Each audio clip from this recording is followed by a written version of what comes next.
I wrote myself up twice for things I felt that I made mistakes on, and I gave them to my chief. My finger entered the trigger guard, I depressed the trigger, and then there was the loudest blast I'd ever heard in my life.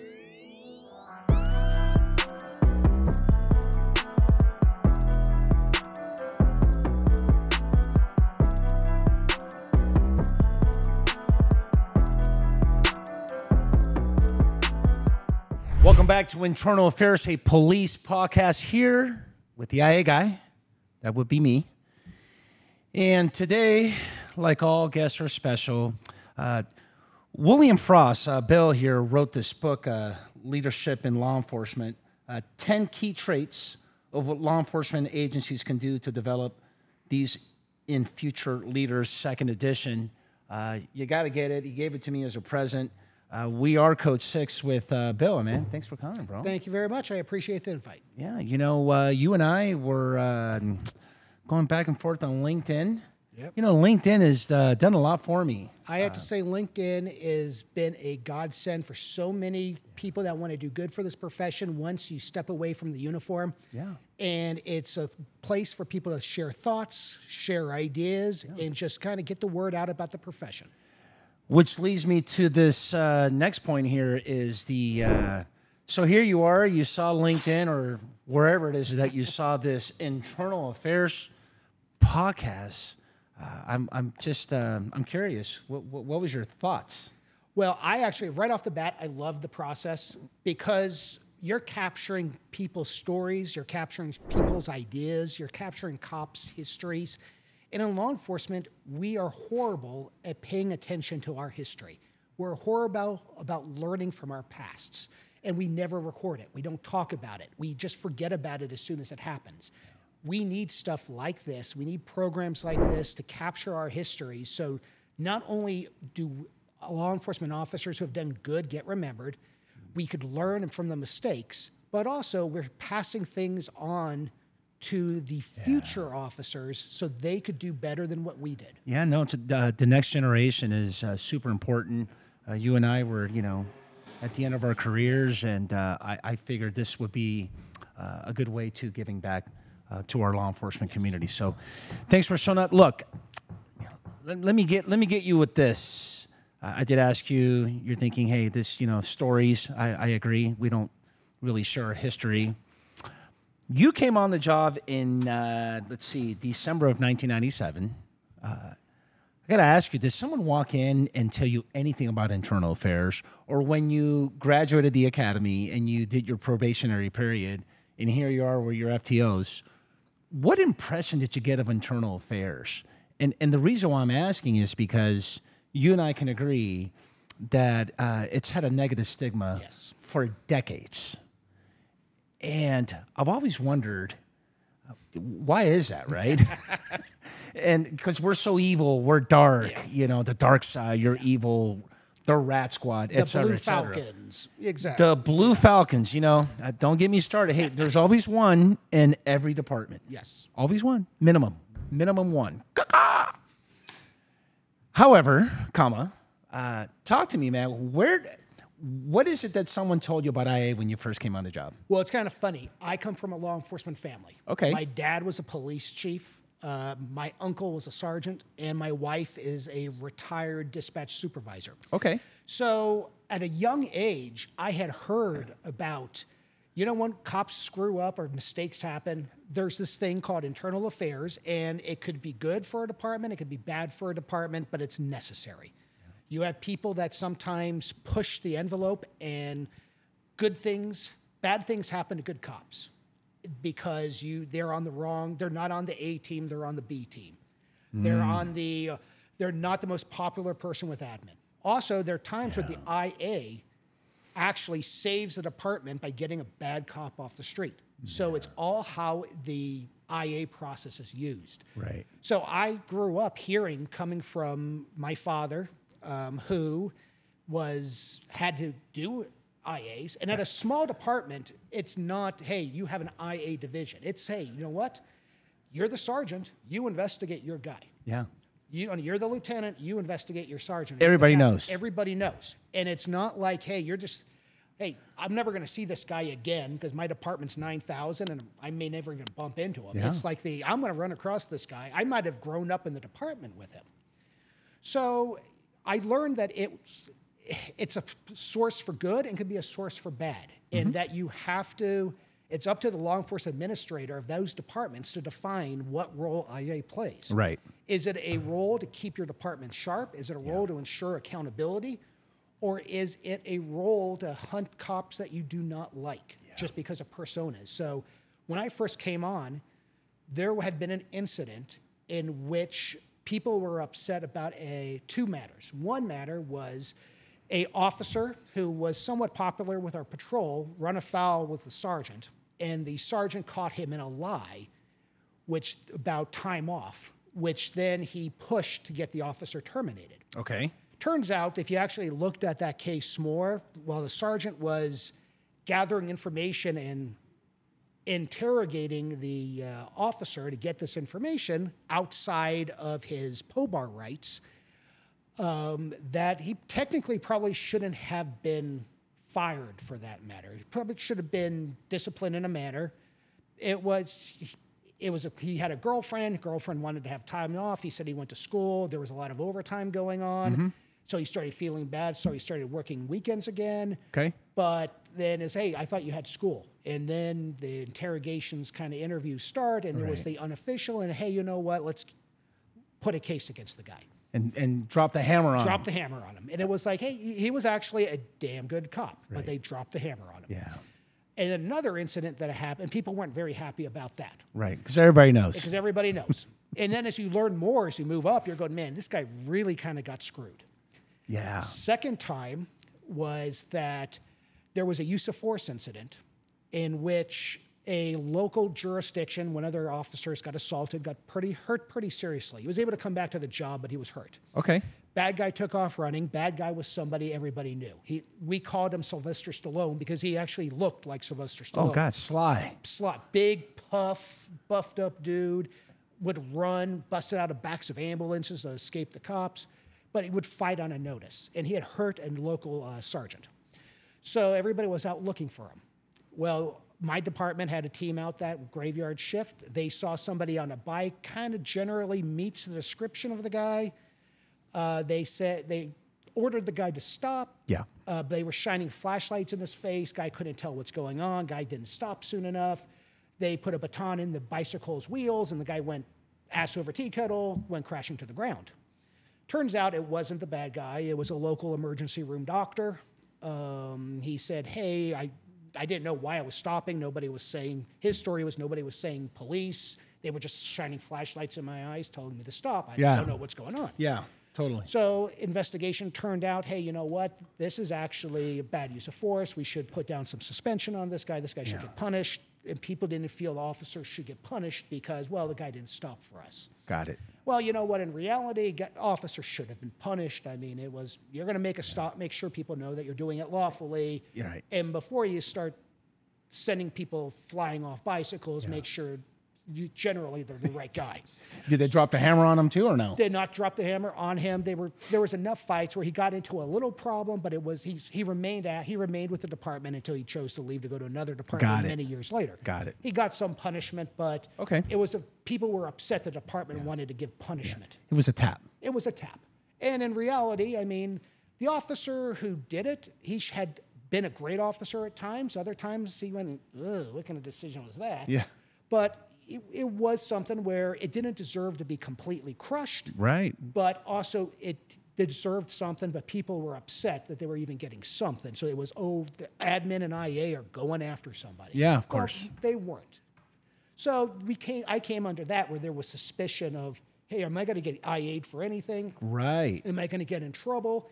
And because it was interesting for me, because I had grown up hearing the story about it's a balancing act, and I was hearing nothing from my contemporaries saying that they're all out to get you. Yeah. So it was something that I had to kind of balance my approach to. Good point. I like it. The balance. Yeah, no, totally. I often wonder sometimes when it comes to uses of forces, we both can agree it's ugly, doesn't go textbook, you know.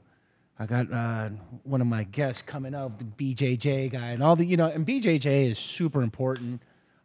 Look, I'm sure. Look, if I use BJJ or you see anybody BJJ, it doesn't look. I mean, Yeah. I understand that when we're practicing in the mats and stuff like that, you kind of instruct and tell them what to do. But in the end, you got all these other variables, man. Yeah. It can just look real ugly. Yeah. So my point is that I often always wonder, do you equate something that looks so ugly with discipline? I always kind of had a problem with that. Yeah. I mean, really?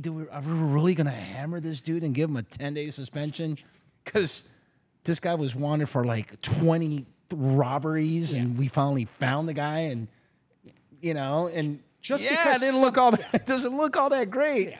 But come on, man. You know, we're doing God's work here, but yet, hey, congratulations. Thank you for doing that. But let me drop the hammer and give you suspension. So, Just because something looks bad doesn't mean it is bad. Just because something that. looks great doesn't mean it was the right thing. I hate to say law enforcement is like making sausage. It's not pretty at times, but it has to be done. yeah, no, totally. If you're in a room full of sergeants that are getting ready to begin their assignment in internal affairs, what's the one thing you would want them to know about that job? And once again, I'm speaking from a small department perspective in which all sergeants are expected to, so maybe even somebody on their own team, Right. is that you're not going to be popular doing the IA. People are not going to sometimes be happy, and some people are going to say, why are you doing this? But it is your job. You have to do it. And your job is not, by doing it correctly, your job is protecting officers that are in the right. You're protecting the department. You're protecting the profession. You're also protecting the officer that you're IAing, because it could be a complete BS IA. And by you doing your job professionally and correctly, you're making sure that their rights are being done. Yeah. By doing it professionally, and if the officer's in the wrong, you're doing a job what's right for the profession and the department. So you could say, we're addressing this matter. It's not what we get into this job to do. We don't get, when you get handed the stripes and go, hey, you're now going to be in charge of a team. You're going to be a patrol leader. Yeah. You're going to, your job, they're not going, hey, by the way, also your job is to investigate Bob and throw it and recommend something. That's not the glory that they tell us about. It's very unsexy. It's very unsexy, but it's very essential, because unfortunately, the sergeants have to learn, if you want to move your way up to the ranks, a lot of the tasks you get are non-sexy or ugly or not fun. And sometimes you have to be the one that says, hey, I like this officer, but they did wrong. Or you have to be the one that says, I don't like this officer, but they were in the right. And you have to have that background. Without that background, you can't be a good overall department administrator and a larger command officer. You need to have that balance of traits, and IA serves that great role.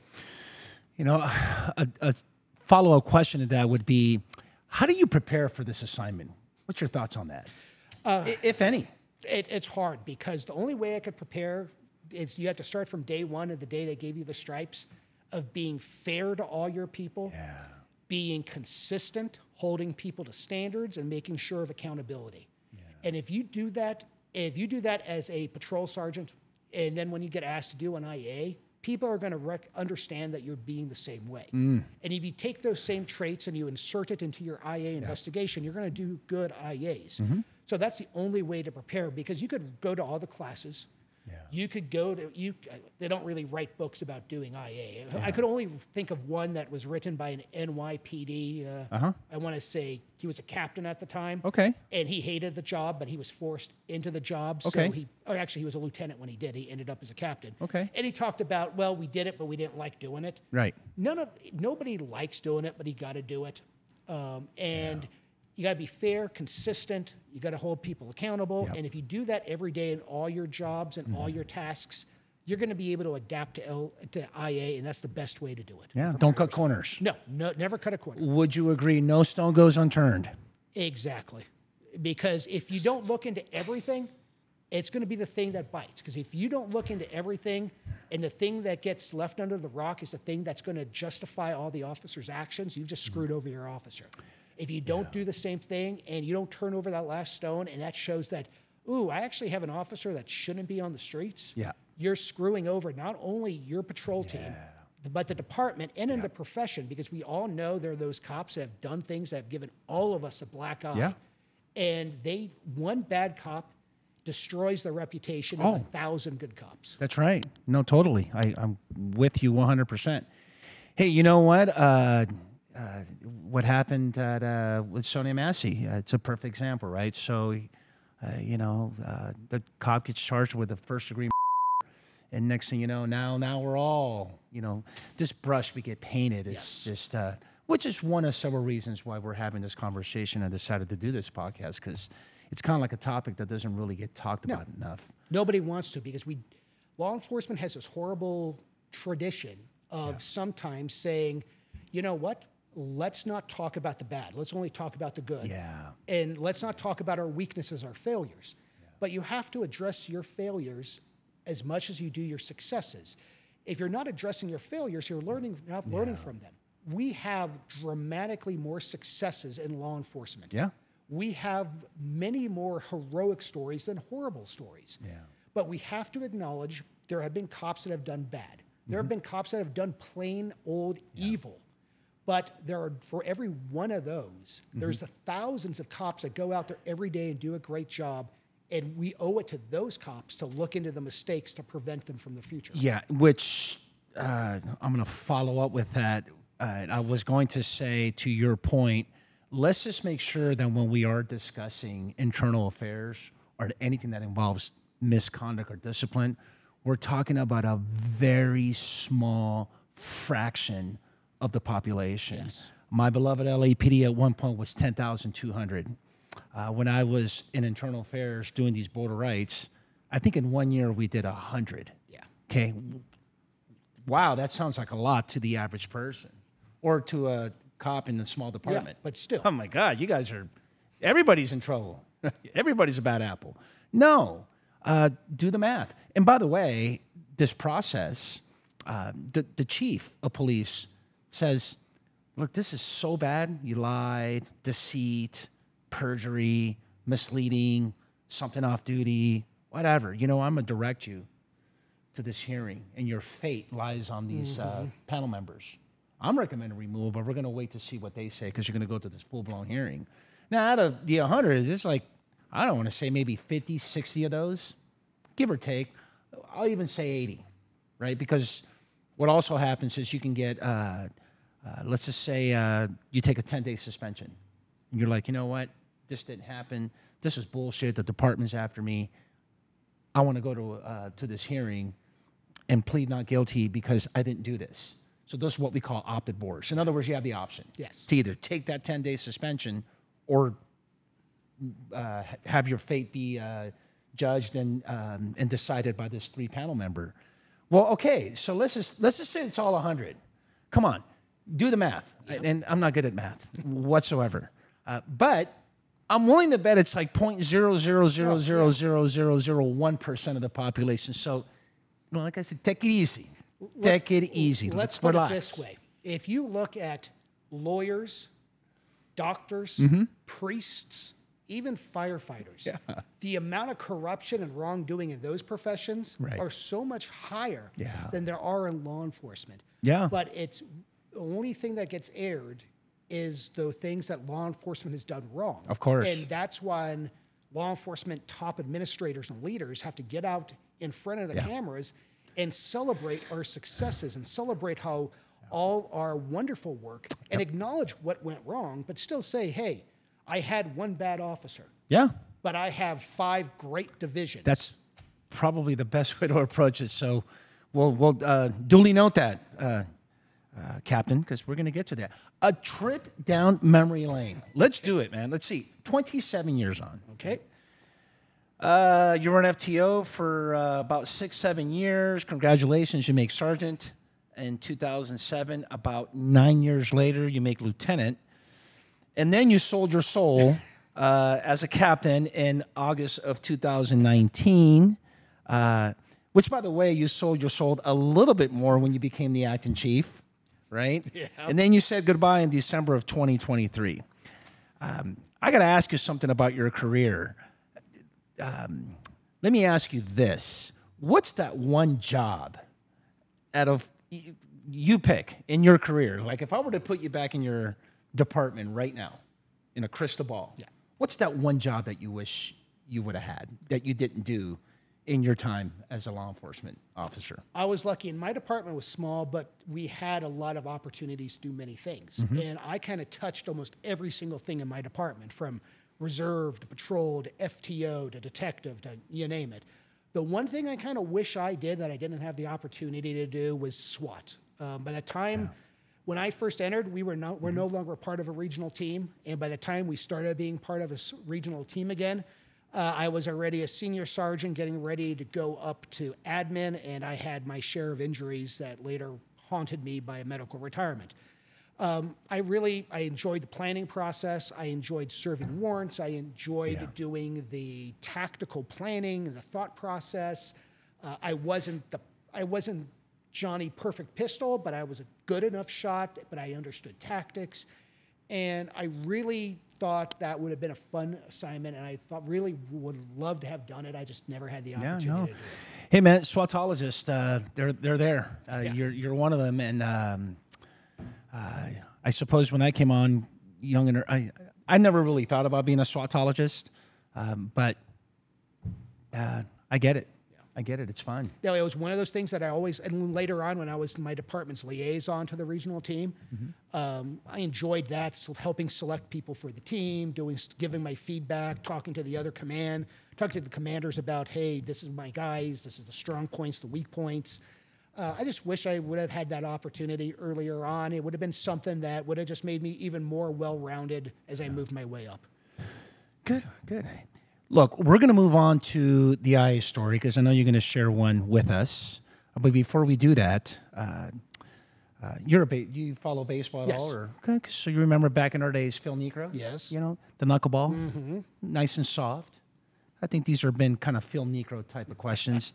I got to throw a Nolan Ryan at you. Okay, go ahead. I have to. And we know the answer is yes, but you know what? I'm really curious to know because you were command staff. And I got to ask you, because internal affairs is one of those topics that we seem to have, we seem to look at it as though it's a little unfair. And what comes up, and I'm sure you experienced this, is where, well, the rank and file, gets this type of penalty, but whatever happens to command staff when they get the same under some circumstances.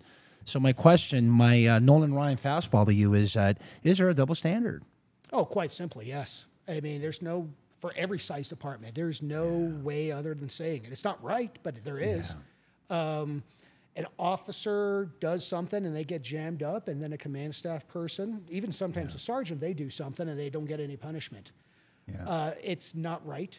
I like to say sometimes, but if you look at it too, the process of discipline and the process of, there's no perfect sense of fairness, because what is fair? I mean, you look, when you're disciplining an officer, you have two officers and they commit the same violation. Do they get the same punishment? Well, no, it all depends on the individual. You can have two officers do exactly the same thing. One has been nothing but a disciplinary problem, headache, and nothing but trouble since the day they started. The other has been your rock star that's done everything right, has been successful. Do you jam them both for the same thing? Because one purposely did it, one was a mistake. No, you don't. One person will still be held accountable, but they should get a lighter sentence. Admin, well, there's a different double standard. And sometimes that's not because one person was crappy and one person was great. It's because I have rank and this person did it. That's completely wrong. Right. When you start ascending the ranks, you have to be held to higher standards. You should be saying, you should be the one that calls out your own faults. And that's when you have to be punished the same, if not stronger. As a captain, I wrote myself up twice for things I felt that I made mistakes on, and I gave them to my chief.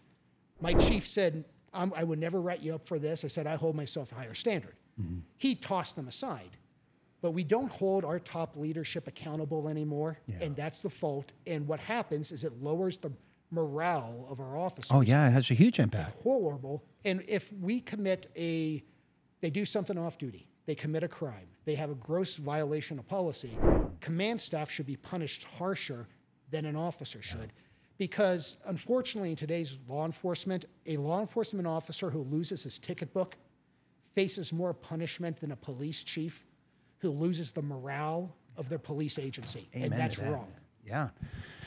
Yeah, look, the question is, we all know the answer is yes. And I've been thinking about this question. It's not so much that I'm looking for a no, because I don't think anybody's going to win here and say no. I agree. I think the culture dictates that, yeah, there is a double standard. I get that.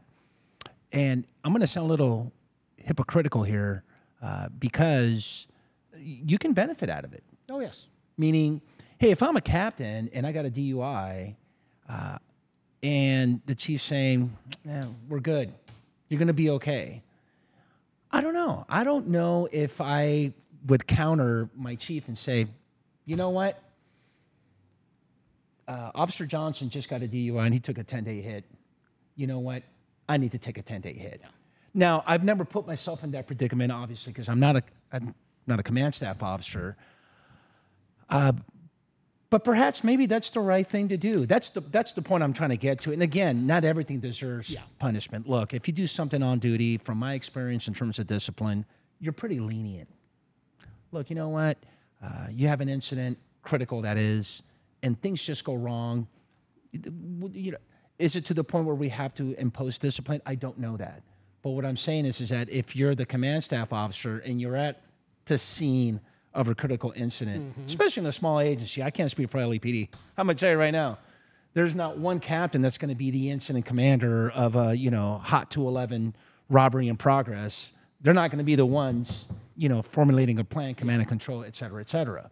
But in a small agency, you're probably not going to have a choice. Oh, in a small agency, that could be a senior officer who's doing that. Right. And that's the issue, is that you look, and from my view of discipline always been, what was the violation? Was it a mistake of fact or a mistake of head, a mistake of heart? Yeah. Was it done maliciously? Was it done because was it a boo-boo, just an accident, a mistake? Yeah.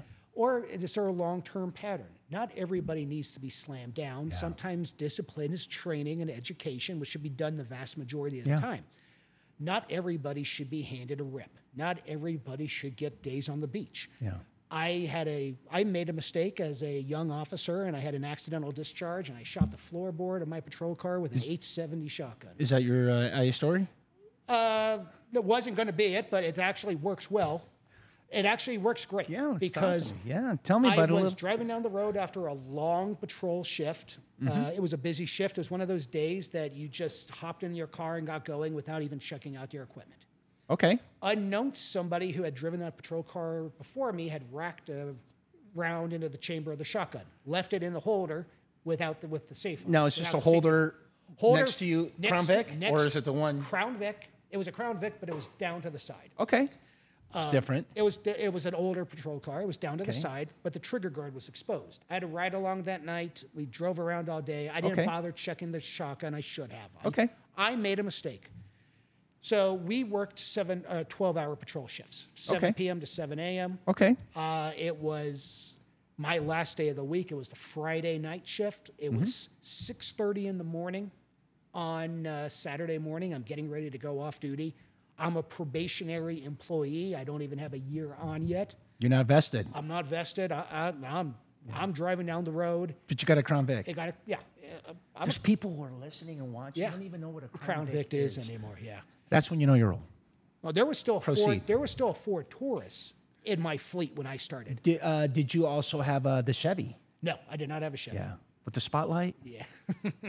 The manual spotlight. Oh, yeah. Sorry. Oh, I had manual. I'm having flashbacks. We still have manual spotlights. We still have manual spotlights. So that was just a joke. Oh, yeah, no, we still. From 1998. Yeah, no, we still have them. So we're driving down. It had been a cold night. I was wearing gloves, thick gloves, because I get cold. Okay. And I'm driving, and I'm looking down, going, my right along left a bunch of crap on the floorboard of my squad car. Okay. So instead of pulling off to the side of the road and walking around and picking the stuff up and thinking. Yeah. Being diligent. Being diligent. I, driving on the road, decide I'm going to clean it up as I keep on driving down the road. Okay. I don't know. I think it was putting miles in the car or something. So I started grasping for stuff and pulling stuff up. Well, not paying attention, I went reached My finger entered the trigger guard. I depressed the trigger, and then there was the loudest blast I'd ever heard in my life when the shotgun went off, and I had all the windows in the car rolled up. And not only is there a loud noise, the car starts filling up with smoke. If I may interject, Yeah. where are we at right now in your car? What location? I'm in the driver's seat. No, I know, but where? Where I'm driving down in the Okay, so 1500 block of our main road, doing 25 miles per hour. Okay. Stone's throw away from the police department, and nobody else is on the. So I'm, boom, bang, it all goes. I do a big U-turn. I come into the truck, go into the police department. We don't even have a sergeant on duty. We have a senior officer as the watch commander. He's one of my dear friends. okay. I walk into I just have accidentally shot my squad car. He thinks I'm joking. I wasn't. They call the fire department out to medically check me to make sure I wasn't hurt. Oh, I've never heard of that. We walk up and down the block to see if we could find any pellets. Right. Shot through the floorboard, peppered the engine of the car. The car was never the same again. Okay. So you caused them to get a new car. Actually, no, we kept it in service. Okay. Oh, no. Small departments, you have to make things last. I beg to ask, is the car still there to this No, very car's day? Okay, gone. I splintered the barrel of the shotgun because back then, when you had them down pointing to the floorboard, you had a plug in the barrel. Well, thankfully, enough gas exploded from the barrel that it didn't have a little levy. But the barrel kind of splintered like that. Yeah.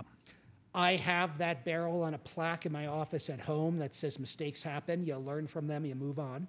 Okay. I actually had that in my office as a lieutenant and as a captain. So when anytime anybody entered my office and then later on if they walked out, they would see that and go, you know what, he might have just chewed me out. He might have just said I did something wrong. Yeah. But I could survive this. Yeah. But I had to write a memo. The whole thing happened. Okay. They did an investigation. You got IA'd. IA'd. When I walked in to do my IA interview, they said, do you want representation? I said, no. First words out of my mouth was, I was 100% wrong.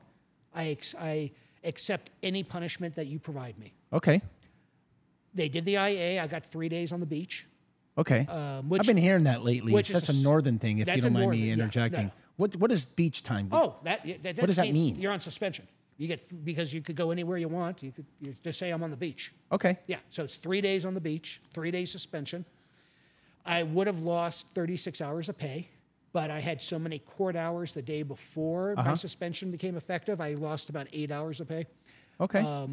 But no, I did my 3 days on the beach. I had a Okay. horrible 3-4 month patrol rotation.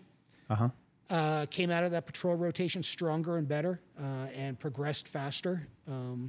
But no, I took my penalty. I took my responsibility. I was a probation. We had a 2-year probationary period, so I could have just been released. You're a temporary employee? I was a temporary employee still. I was a probationary police officer. I could have been released without anything, but they saw something in me. They saw that I took responsibility. Yeah. They saw that what I was capable of doing. But they treated me fairly. A lot of guys said I should have fought the 3-day suspension because they think I should have got 1 day. Okay. And I said, no, I'll take the 3 days. Okay. I showed that, you know what, and I lived up to it. And to this, I could tell people, I use that as an example as I moved up the ranks.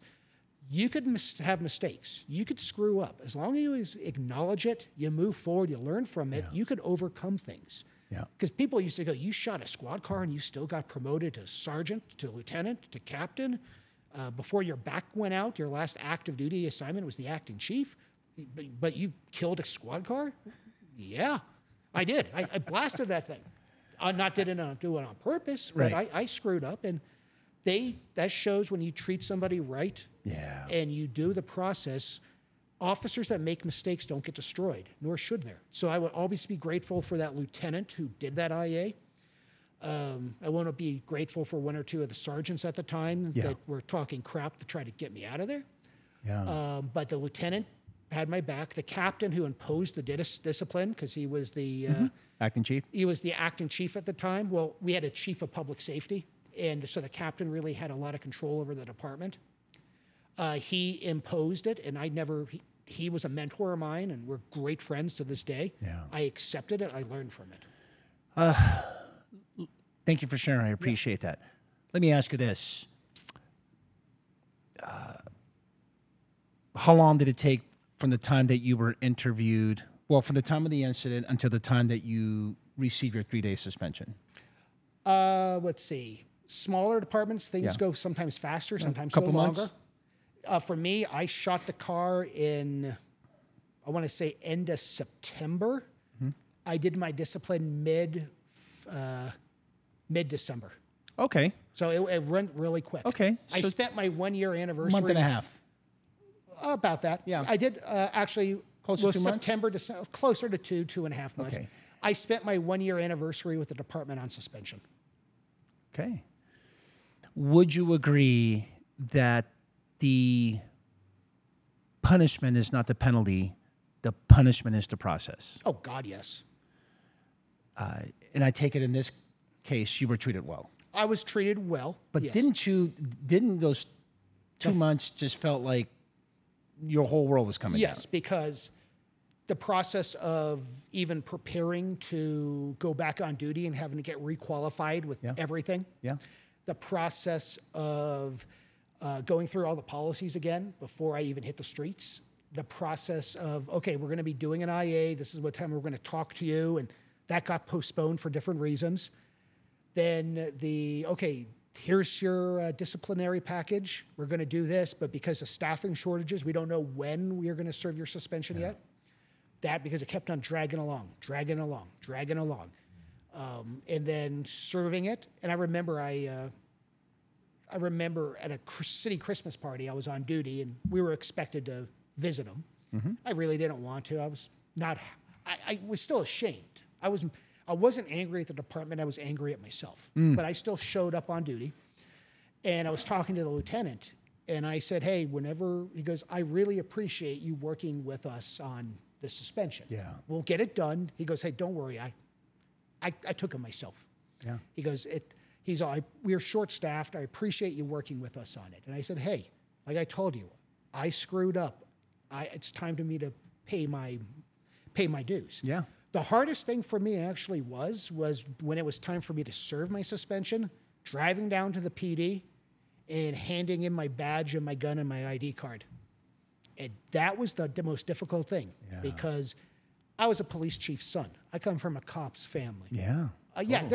All the people. Oh, no, it's I had disappointing. discipline before and stuff. It's disappointing. But it was. I mean, I'm looking around, going, "Oh, this is hard." Yeah, it's an ego shot. It's an ego shot because I had a couple great rotations and then I had a horrific rotation, but then I learned from it, and the next rotation I excelled and I continued to move forward and go full steam ahead.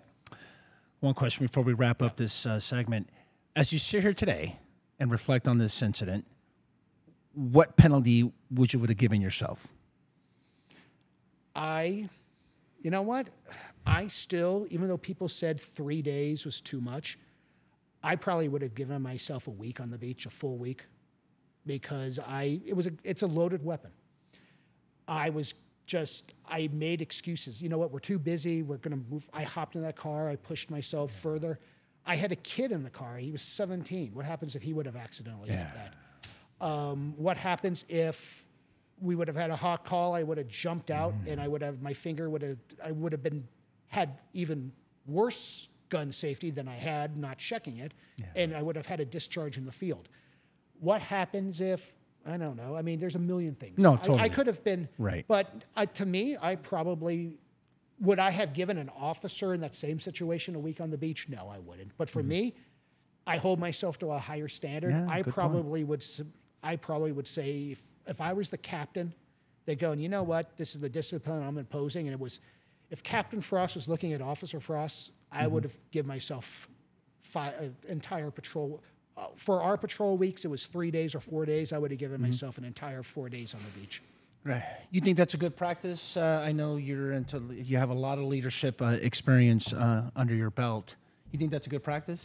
I think it's a great practice. Where you actually, as a captain or a command staff officer, you bring in the accused employee, and you have in mind maybe, maybe the over and under is 5 days. Maybe perhaps you even, let's just say you give them a 10-day suspension and they're like, oh my God, I don't deserve 10 days. Well, you know what? Okay, then you know what? What do you think you deserve? I think that's a great practice with the right person. You're going to have some people that are going to be argumentative about no matter what. If you I don't deserve a penalty. I don't deserve anything. Well, you shot a warning shot over the head of a 14-year-old. Yeah. Well, no, I don't deserve anything. I don't deserve anything. No, so I think if it's a person who you think has the potential to continue to grow, you think this is a person who may one day be in your seat making these decisions, you think that this person may be the individual who's going to go, kind of like me, that is harder than myself. So then I think for the right person, it's a great tool. Choose and pick. Yeah, for some people, it's you're getting this. I don't like. You beat somebody and you're going to get a written reprimand. Yeah. You should get worse. Oh, no, I should not because of this. This is a gift. This is a gift. You're getting this because it's a gift. Totally. And you got to pick and choose your people because everybody's different. But that's the thing about the leadership. It's never perfect. Yeah. But you have to, if you're going to prepare the next generation of leaders, you have to have people thinking like that. You got to put people in positions that are going to make them uncomfortable. Yeah.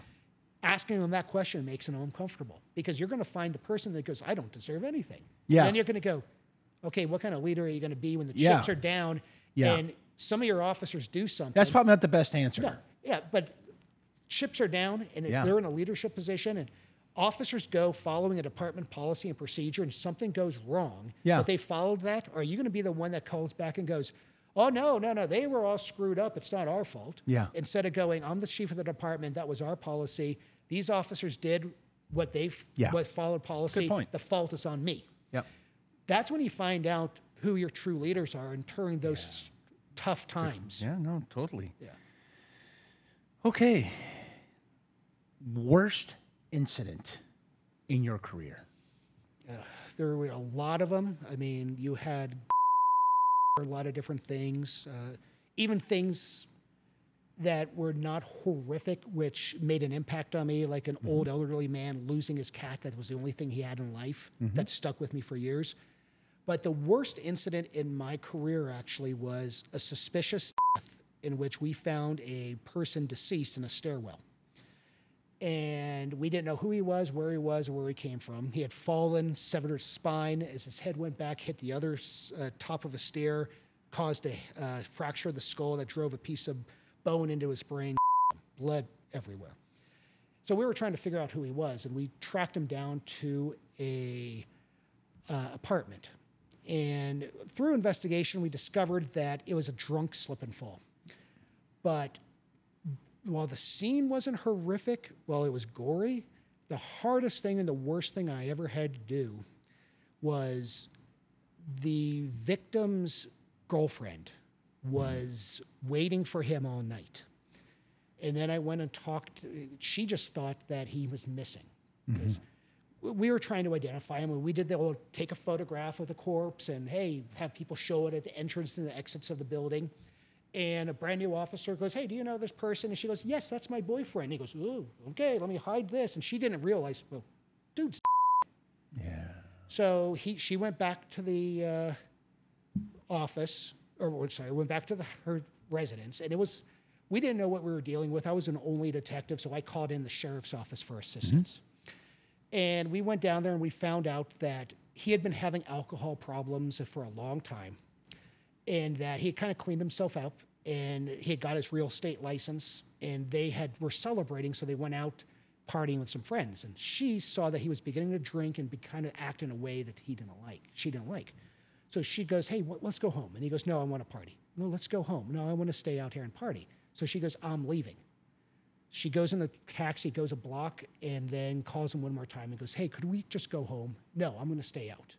Well, later that night, as he's trying to make a walk home down stairwells drunk, he slept and died. Oh. And as I had to break the news to her. I said, unfortunately, he's gone. And she immediately broke into tears. And I mean, it was me, the lieutenant, and two detectives are looking at each other going, oh, this isn't good. Right. Okay, what we do. And the words that haunt me to this day are her repeatedly saying, I never had a chance to say I loved him one last time. I never said I loved him one last time. He never knew that I loved him one last time. And that was the worst thing, because today, to this day, every day, those play back in my head. Yeah. And I have made it a mantra. I've made it part of my persona. I will never let people go through my life without me letting them know how much they mean to me. Yeah. I tell my wife I love her numerous times a day. Yeah. I tell my kids I love them. I tell my parents I love them. When I walked out the door, I passed those words on to the officers there. I said, you know what, we might have not always agreed. We might have not always seen eye to eye. But I'll let you know, I loved you folks. Yeah. We might not have always agreed. Yeah. But I leave you with these words. Let people know how much they mean to you when you can, because when they're gone or when you're gone, there's no other opportunities. So just hearing her and having those words play through me, that was the toughest thing for me, because that was the first time that I really seen I've seen the dead bodies, I've seen all this thing, Yes. but that was the first time the Yes. true impact in multiple lives hit at one time. No, 100%. And that was the thing that stuck me to this day. And to this day, that's going to be the thing that is I would say, because of her reaction, that was the worst call I probably ever handled, because I got to see the crushing of an innocent victim Yeah. Amen. in to that. front of me. Thank you for sharing that. You know, I always ask worse than best, Yeah. because we got to leave on a good note. Oh, yeah. Talk to me, man. You got something good. Give me achievement, award, best thing that's happened in your career. Best thing that happened in my career, I mean, I got medals for saving lives. The Coast Guard gave me an award. A lot of great. Best thing that ever happened to me was when I saw officers with potential that had shown they were great cops.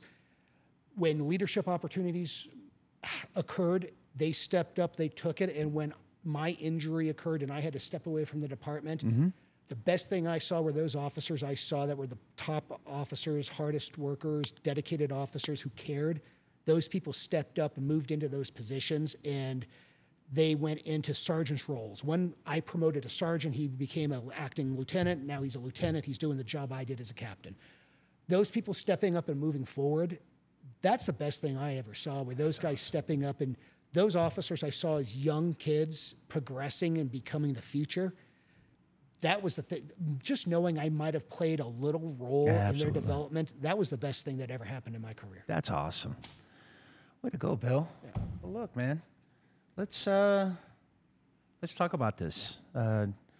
Talk to me. Leadership in law enforcement. What made you decide to write this book? That actually came out of, I was working on my master's degree, and I needed to do something for my thesis statement. And I was thinking, I want to focus on something on law enforcement. I want to focus something on leadership. Well, I was also going through the process of preparing for studying to become a sergeant one day, preparing for future advancement. And I was running across, there are no good law enforcement true leadership books. There are hero books, there are great war story books, there's funny books, but there wasn't anything that focused on true leadership, the traits of leadership, and how leadership is something that is not, you may be born with some characteristics, but you're not born a leader. You're using traits that you have that get developed and learned to become a leader. I was reading a book from Edward Pruer, who was a military historian who did a study of leadership in the military. And he studied a bunch of 3-star and 4-star generals and admirals about characteristics and leadership. And I said, you know what, this is something that should be done for law enforcement. So I reached out to numerous police chiefs, sheriffs, deputy chiefs, and I got lucky.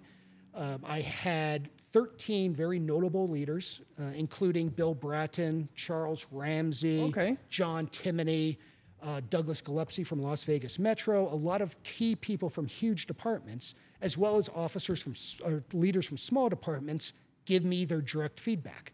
Then I did a dive into the history of policing about August Vollmer, Louis Valentine, Bill Parker, Teddy Roosevelt. And I brought up key moments in law enforcement's history which demonstrates all these key traits and what we could do to, how these are about leadership, why we need these in leadership, and what we could do to install these. It got a lot of good feedback, and I decided, I published it initially as a lieutenant. There were some stories that I wanted to put in, I couldn't at the time because I would have offended one or two people that were active cops at the time. Of course. Or that might have been higher ranking than me.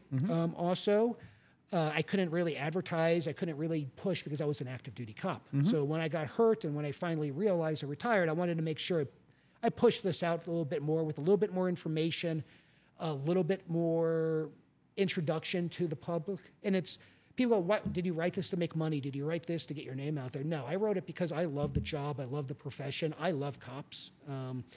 And I love people that want to help cops. Yeah. And the people that have most impact on cops are the good leaders. Because we learn so much from our leaders. We learn more from bad leaders than we ever do good leaders.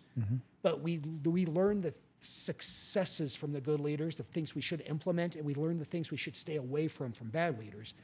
But we need to be serious about leadership in law enforcement because the way things are going politically, the way are going with individuals that are trying to de-police, defund police. And some of these are coming from people that wear stars on their collars. We're not going to do traffic enforcement because that may anger somebody. Well, what's going to happen when we start having traffic fatalities? We're not going to enforce quality of life because we may insult somebody. Well, then you're going to have prostitutes all over the streets. We're not going to do this. We're not going to do this. We're going to talk about social events. We're going to do this. No, we need to focus on what law enforcement is about, and that's about protecting the public, taking care of our people, and ensuring that there are still cops that will go out there every day and protect our community members. And we need leaders to step up there and make those statements. And unfortunately, today, there are a lot of leaders that are not willing to speak the hard truth to politicians, to the public, or even to their own officers. So I said, you know what? People may never listen to me, but I want to get this word out here. Good for because you. we still need cops that are willing to say, no, this is wrong. I was doing a talk for an FBI National Academy Associate group last week. And I was talking about one of the chapters in here is having the strength to challenge. And that means telling your boss when things need to be told. Hey, boss, you're going wrong. Hey, let's talk about this. That's right. There's a time and a place to do it and a manner how to do it. Yep. And one of the perfect examples I used was Daryl Gates. And I was lucky in my life. I got to meet Daryl Gates as a young officer, as a young kid. I corresponded with him later on as I got older. And I knew about him. But also many years ago at a Chiefs conference, I learned from my dad that Daryl Gates, well, he was the top dog of LAPD, and he was Mr. LAPD. And to this day, he probably still is in many ways. He walked into a Chiefs meeting and he saw a bunch of bigwig chiefs from all over the country talking and hobnobbing right in front. And he kind of looked and went, whatever. And he decided to sit with a bunch of small city cops. And he talked to them just like normal cops. He goes, hey, we're all the same. Just a good man. And that just struck me. Hey, this is somebody, I mean, everybody has faults. And he had faults. Everyone does. And his style wouldn't work today. But he was also smart enough to know that he would modify his style. But in 1965, during the hottest days and the heat of the Watts riots, Daryl Gates was a one-star. And he was an inspector at the time. Now you guys they're commanders. And they're walking, he's leading lines of LAPD officers through neighborhoods in Watts, clearing the rioters out, improvising tactics as they go. All of a sudden, Chief Parker's voice hops up on the radio, issuing countermanding orders. Do this, protect the cars, doing things that are different than what Gates is saying. And Gates actually goes, you know what, Chief, I love you. And you were my mentor, because Gates was Parker's driver as a young officer, and that's where Gates learned so much more about law enforcement. He looked and goes, guys, turn off your radios. He turned off his radio, and he said, sorry, Chief. He turned off his radio, and he moved forward. And that was challenging the chief. He had to. You need leaders that are willing to do that type of challenging now. And go, boss, sorry. I mean, in history, you've had generals tell presidents, sorry, but this is wrong. You've had chiefs tell city managers, this is wrong. Or, no, we got to do something right. We need more people to say, hey, but do it in a professional manner. Yelling and screaming and acting like a fool is not going to get it. Doing it, saying it in a manner that your boss is going to understand, and not just bitching to bitch. You're bringing solutions that are better. And that's what it is. Don't complain and don't bring up a challenge if you don't have a better solution to the problem. Bam. I like that. Thanks, man. Appreciate all that. That's what I'm here for. Okay, look, we're about to wrap this up. A couple of things. I'm going to leave the floor up to you to, hey, any advice you have for anyone who's coming along, anyone who is coming or thinking, coming on the job or thinking about getting into law enforcement? What kind of advice do you have for them? The best thing I could say is, even though today that cops are shown and as evil or demonized, it's still the best job that there is in the world. Every day you go out there, you have your chance to help somebody, to save somebody, to make a difference. It may be saving a life. It may be walking somebody across the street who's a little old lady. It may be finding a little girl's lost dog, but you're impacting somebody's life. And when you have those interactions with people, we don't realize when we're in the uniform how impactful those moments are. So the job is great. We have to still keep on pushing our best people out there. But no, it's a different world, and you have to be strong. You have to be able to take the heat. But we need the best people now more than ever because we have a recruitment and a retention issue in this job.